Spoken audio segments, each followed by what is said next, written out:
Banyak orang mengira halaman rumah itu hanya tempat kosong.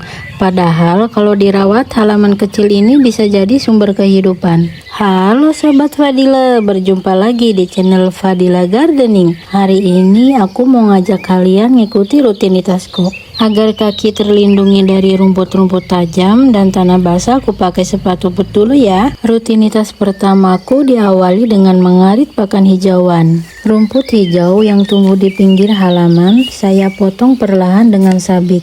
Ngarit bukan hanya sekedar menyiapkan makanan ternak, tapi juga menjaga halaman tetap rapi. Kalau dibiarkan, rumput bisa tumbuh terlalu tinggi dan jadi sarang serangga. Jadi dengan sekali kerja manfaatnya ganda. Saya ingat pesan orang tua, kalau hewan ternak dirawat dengan baik, rezeki juga akan ikut lancar. Mungkin karena dari hewan itu kita belajar tentang kesabaran, ketelatenan, dan kasih sayang pada makhluk hidup. Jadi meskipun ngarit terlihat seperti kerja berat, sebenarnya ada nilai ibadah dan rasa syukur di dalamnya. Jenis hijauan yang saya arit yaitu Gama Umami. Ada yang tahu nggak Gama Umami? Kadang orang menyebutnya Gama Imami karena salah dengar atau salah ucap. Gama Umami adalah salah satu jenis rumput gajah unggul dari Pemuliaan Indonesia. Sedikit cerita, dulu saya membeli bibit Gama Umami ini secara online. Jumlahnya cuma 11 batang saja. Awalnya saya ragu apakah bisa tumbuh subur di halaman rumah. Tapi dengan sedikit perawatan, rutin disiram dan sesekali diberi pupuk, ternyata hasilnya luar biasa. Kini dari 11 batang itu, rumput sudah berkembang menjadi banyak, menutupi sebagian halaman dengan hijau segar. Rasanya menyenangkan melihat tanaman yang dulu kecil dan sedikit, kini bisa jadi sumber pakan ternak yang melimpah. Dari sinilah saya belajar bahwa jangan remehkan hal kecil.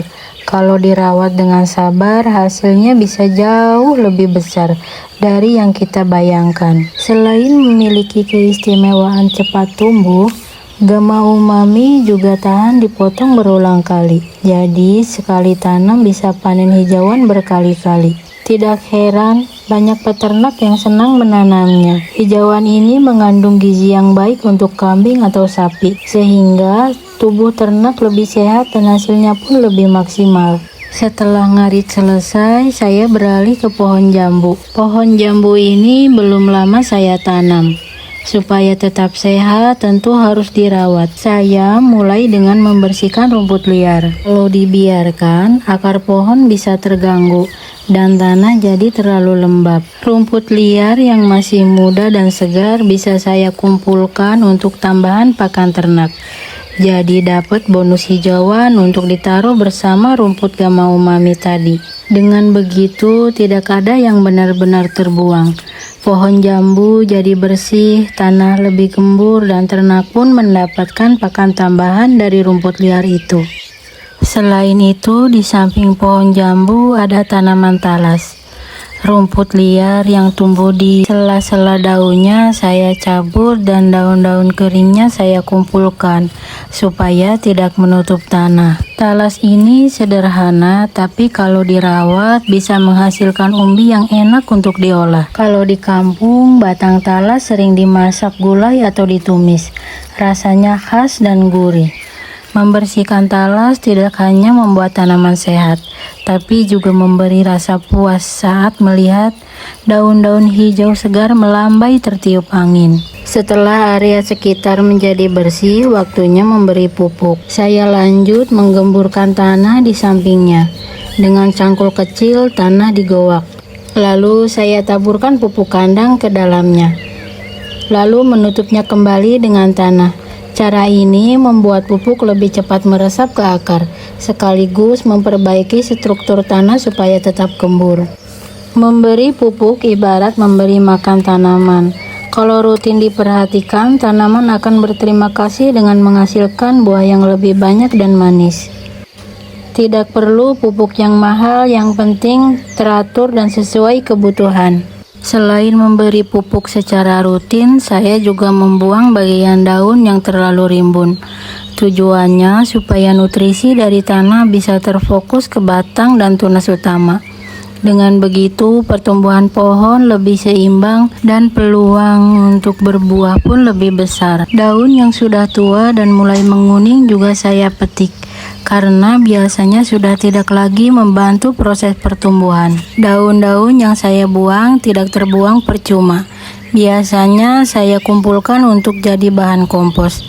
Jadi dari satu pohon ada banyak manfaat yang bisa kita kelola. Cara sederhana ini terbukti membuat pohon lebih segar dan cabangnya kokoh.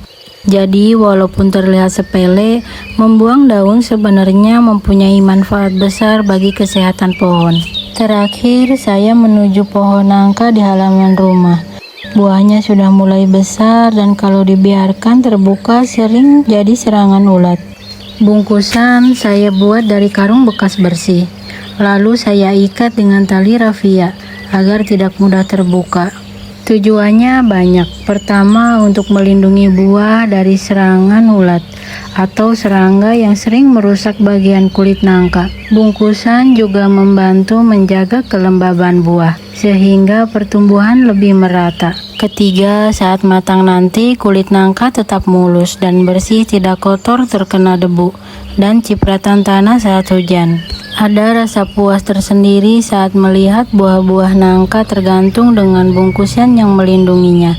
Dari jauh saja sudah terlihat seolah-olah buah sedang diselimuti dengan baik. Tinggal nunggu waktu untuk dipetik. Dengan cara ini panen bisa lebih terjamin kualitasnya. Begitulah kegiatan hari ini di halaman rumah. Semoga pohon dan tanaman di halaman tumbuh subur dan memberi hasil melimpah. Terima kasih sudah menemani. Sampai jumpa di kegiatan berkebun selanjutnya.